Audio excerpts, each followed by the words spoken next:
see Dr. Ghattas, and guess what? He's going to bring you on the road to healing. So follow me. We're at the Palm Beach Regenerative Sport and Spa. And we are going to show you what is happening in your plans. Hey, how are you? Nice to see you. Nice to see you too.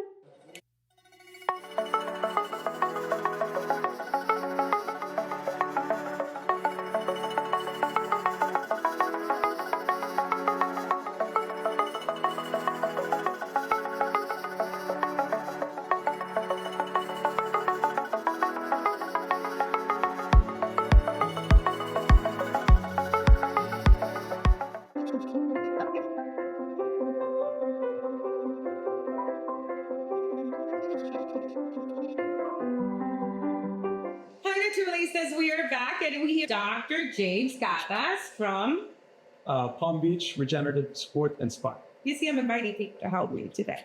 Anyway, we are here because we have some exciting developments in that Dr. Ghattas is working very hard to bring to Palm Beach, help everyone feel better without having to have surgery. So what are your choices? Can you tell us a little bit about your background? What made you interested in helping people with these different ways that we're going to be speaking about today? Yeah. Well, first of all, thank you for having me.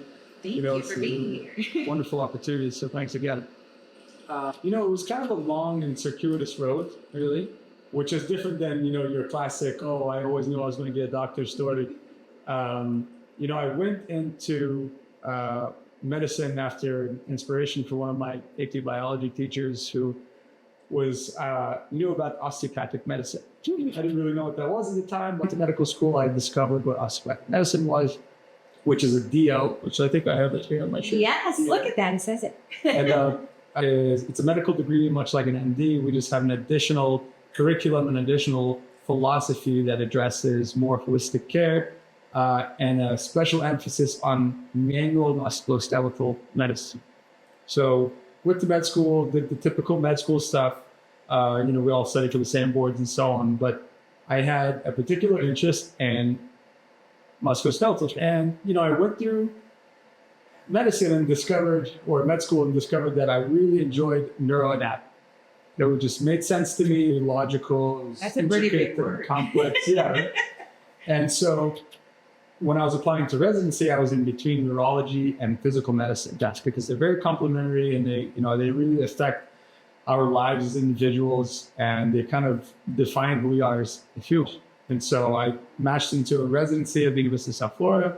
I did, acute hospital-based neurology, which is strokes, epilepsy, inflammatory disorders. Fortunate enough to go to a program that had a heavy musculoskeletal focused program, which is very unique in neurology. Mm-hmm. And so discovered that I really enjoyed pain management.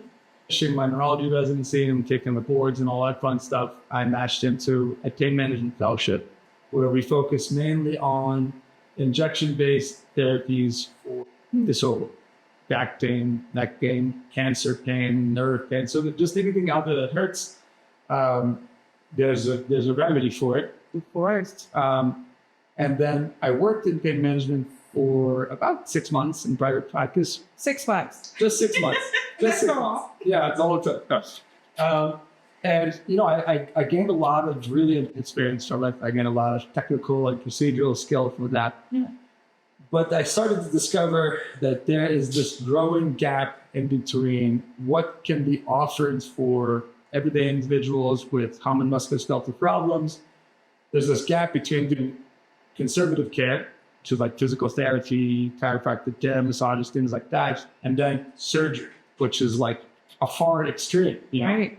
And there's this whole spectrum of stuff in the middle that nobody's really addressing. And the only options that are out there are like steroid injections, and then some other like devices. How effective are the steroid injections? That's a very good question. Steroids are great at shutting off pain because it is a very strong anti-inflammatory. It's like dropping an atomic bomb on a fire or like a fire extinguisher. It shuts everything off so it stops hurting. But it's not addressing the underlying issue. And traditionally, we use very, very high doses of steroids to treat things like knee pain and back pain and so on. And while that might help the pain temporarily, it's the issue isn't resolved. So the problem eventually comes back again. And with each repeated steroid injection, the effects of that steroid tend to last less and less. It actually speeds up the rate of degeneration because by shutting off inflammation, you are also shutting off the new sort of healing that's going on. And the cumulative effects of steroids are very bad to the body. It messes with your metabolism, it decreases your blood sugars, it ruins your sleep. And women, it can predispose you to earlier onset menopause, it increases your risk of osteoporosis. So the list goes on and on. Why doesn't it? Steroids, it's a miracle drug because it's, it's really effective at treating really bad and dangerous inflammatory disorders like multiple sclerosis, even that. But with cumulative chronic exposure to steroids, it can cause a lot of problems. And everyday individuals who don't have inflammatory disorders are getting really high doses of steroids all the time. It causes issues down the road. So it doesn't go to the root of problem. It doesn't fix that. It just alleviates. Exactly. The analogy I like to give is it's like having a car and the check engine light turns on. You go to the mechanic and the mechanic just takes out the light bulb from the check engine light. It says problem solved. The problem is still there. And it's only a matter of time before some other sort of warning light turns. Hey, that's sort of what steroid injection. Yeah. So with this in mind, I was like looking around for an alternative. I had been following this discipline called orthobiologics since medical school. Actually, one of my professors in med school was the one who turned me onto it. And I just, I was so deeply entrenched in the, medical education track that I was like, well, I need to focus on this right now so I can become a certified physician before I can explore other things. So I figured, well, I'm done with residency, I'm done with fellowship, I'm working. Now, there's no better time for me to explore something yet. Right. So I started searching around and I knew about a network of physicians called Regenexx. And Regenexx is a nationwide network of physicians who are trained in orthobiologics. They pretty much invented orthobiologic procedures back in the early 2000s. So I reached out to them, said, hey, how do I get into this? And they said, well, we actually offer a fellowship. And in my mind, I'm like, I just finished fellowship. I'm going to go back in. More school. More school. Exactly. Well, I don't have kids yet. I wasn't married yet. And I was like, tell you what, let's just do it. So I packed up myself, moved to Colorado for a year, trained at the Regenexx headquarters, learned a whole bunch of stuff about biologics. Very different philosophy, very different techniques, very highly skilled techniques. Very grateful that I did that. So once I finished that, I decided, well, I'm going to take this new thing that I learned, I'm going to take it back home. Okay, where you are? And here we are, 6 months later. Beautiful place. We're going to show you around the office and kind of show you all of the different procedures and where they're done. So we're going to share. I shouldn't say that all surgeries are unnecessary. However, because of that disparity in options that I was talking about earlier, a lot of it is surgery. And so what happens is that maybe there's a mismatch in understanding between the patient's expectations and what the surgery is actually proven to help with. A lot of times individuals will go into a surgery expecting it to fix the pain when the surgery is really intended to preserve structure, preserve nerves, and is certainly important, but might not always address the pain. And you can have long-term sort of secondary complications from surgery, especially if you get surgery done when you're very, very young. For example, a classic thing that we see in spinal fusion is, somebody comes in, they've got back pain, they have a little bit of instability in the spine, or they have some disc degeneration. And it's fine. Inevitably, the segments above and below now have to pick up the slack for that fused segments. So they start to break down faster. Some people just feel something and they try to, that's not bothering. It's not there. It's not there. It's a good survival mechanism. To just kind of dismiss something is how we carry on.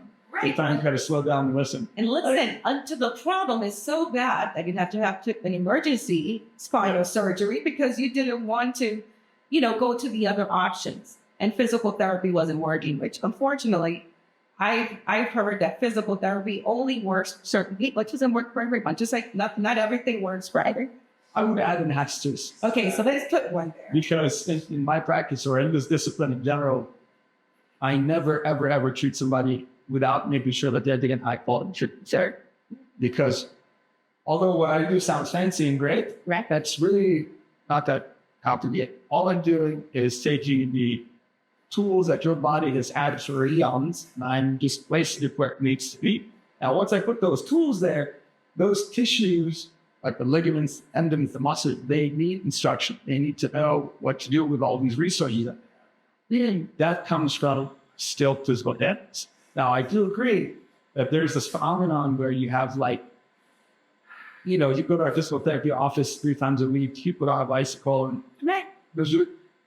you know, you need someone who cares about your outcome. You need one-on-one care that is sort of geared towards goal and not just let's get into a bed at the And a massage. Yeah, right. That's what Yeah. basically tell you when you're getting physical therapy. You have a massage and things like this, that, like your pet. Yeah. But again, you need the guidance. And if the guidance is not there to get you to the goal, like you just stated, Yeah. I think it puts people in situations that they didn't debate. They could have fixed it. They could have fixed that problem, and now that they're 80, right? Yeah. They have this pain and everything is hurting. What can you possibly do? Look, you don't have anything at the back. You didn't store it, right? And now you're in this situation. So what would you tell the 80-year-old that's experiencing? Yeah, so there's definitely a degree of like expectation, right? So Like, in general, I see patients in 3 phases. What? So first phase is young athletes. yeah. Now, these are high-performing individuals who have repetitive overuse injuries, whether rehabbing from something or they're pre-habbing for it. So they know that an issue and they want to get ahead. So that's one thing. You know, their expectations are different. Their expectations are, I want to solve this problem and not have this problem. Then the second phase are, I call it, I'm included in this phase, the weekend warrior, right? These are individuals from like 30, 35 to 65. They've been active most of their life.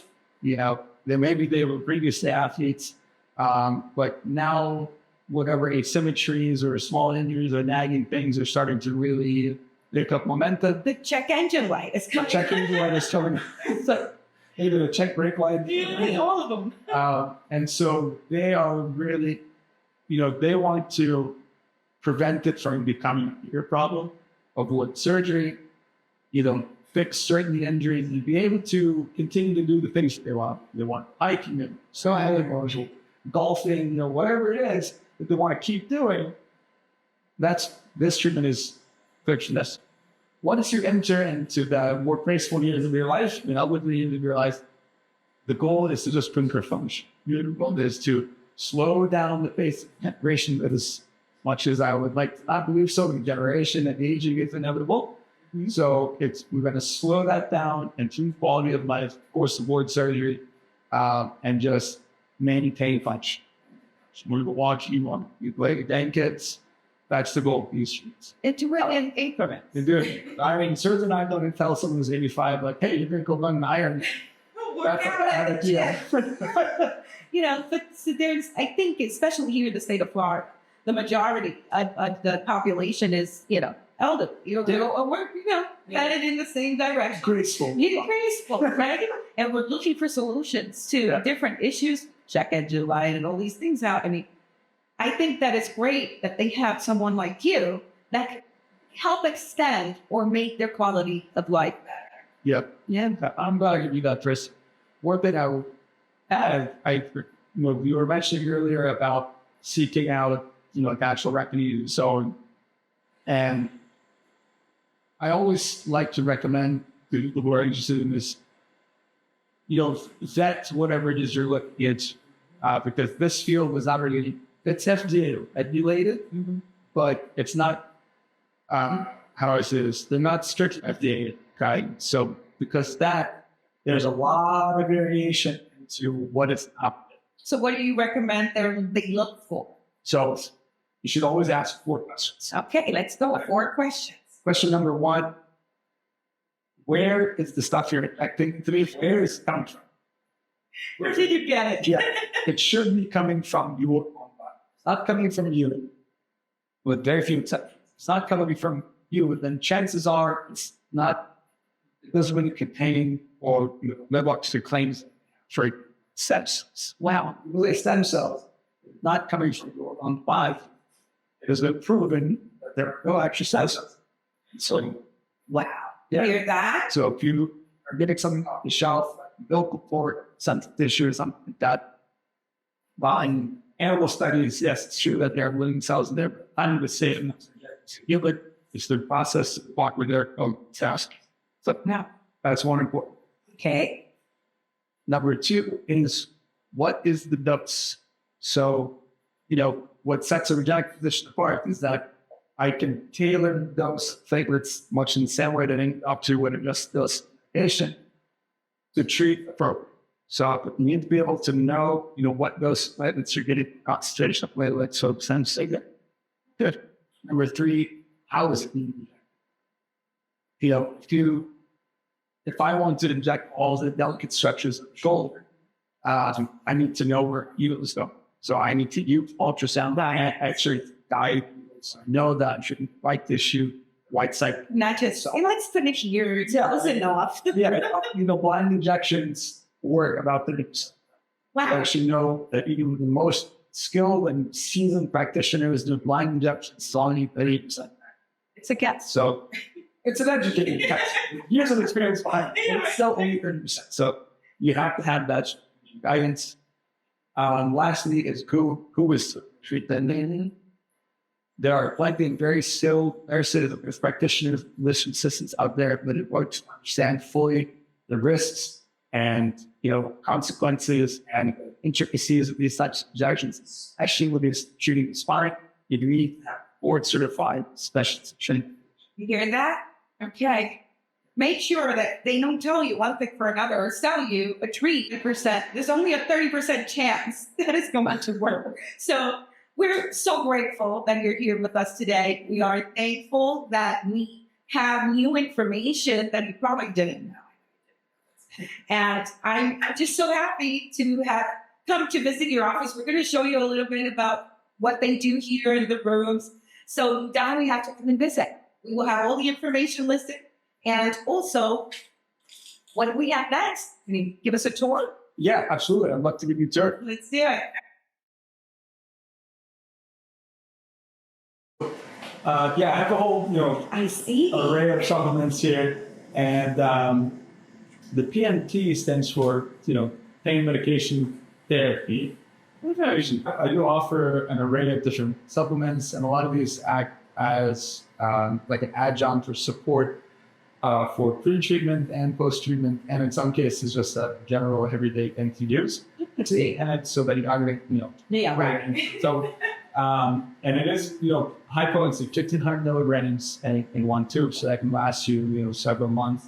A lot of my colleagues use this, and it's great for any sort of musculoskeletal ache. I like to use it for, in particular, for distal joints, elbows, shoulders, hands, wrists, fingers, and things like that. I love magnesium. Magnesium is good diet. It's just it's the best. I actually have magnesium supplement. So this is called OptiMag. Now magnesium is great because it is it's great at calming down overexcited nerves, and it does so because of the unique shape of magnesium molecule itself. It's kind of similar to calcium, and it kind of boosts calcium out of the way and sits on the nerves and sort of calms the nerves down. Right? That's interesting. The tricky part is that magnesium that is, kind of readily available over the shelf is difficult to absorb. A lot of times it just kind of hangs out and pull it, and it gives you a little bit, bubble guts. It's awful. So for it to get absorbed properly and then even further get into the central nervous system across the blood-brain barrier, you need special formulation. So this one,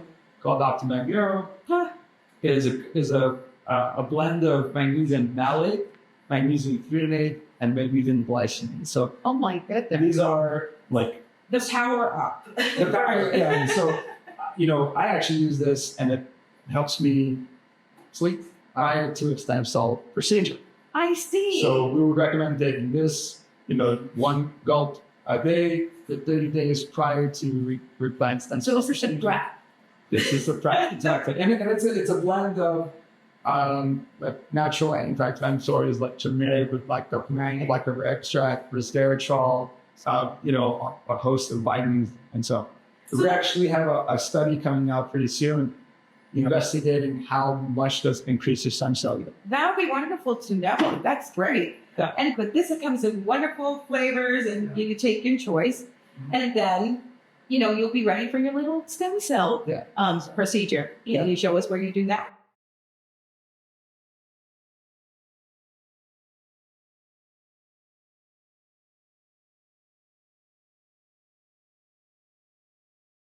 This whole thing is just Well, that's great. So this is like a one-stop shop. like this lab here. I have a university trained lab tech who is trained specifically on how to process platelets and bone marrow and so on. And then we can actually count the amount of cells, the viability, and understand exactly what those stem cells or bone marrow cells or platelets that you get sort of multi-tryptophan. This is where we do our blood draws. So PRP, you have your typicals or something set up. This also doubles as our IUP reach, or IV needle therapy, or supplement therapy, things like that. Wow, that's hang out in that great. lovely massage chair right there. I love it. That looks really inviting. I think this is like a one-stop shop. All right, so what we're into right now is I can see everything. And you'll see it here. This is a fully equipped procedure room where we can do any sort of spine injections, peripheral joint injections, any type of pain management series. So this is the procedure table. This goes up and down. You tilt all the directions. Wow. Behind you is my second machine. This is a little X-shaped. This sort of comes in, it orbits around, and I'm able to utilize all your bones. Exactly. I have this hooked up to use around so I can see it all live, and then same thing with the ultrasound. So again, doing all these procedures under X-ray and ultrasound guides. This is amazing. Thank you. This is it's a one-stop shop, everyone. So let's let Dr. Ghattas get back to all of the work that he has to do. I'm sure he's a busy guy. It was kind of hard to get this together, but we brought it and we are here. And thank you for watching Naturalista. We will see you next time. To reach Dr. James Ghattas at Palm Beach Regenerative Sport and Spine, look up their website. A lot of interesting stuff, especially some patient success stories that might interest you.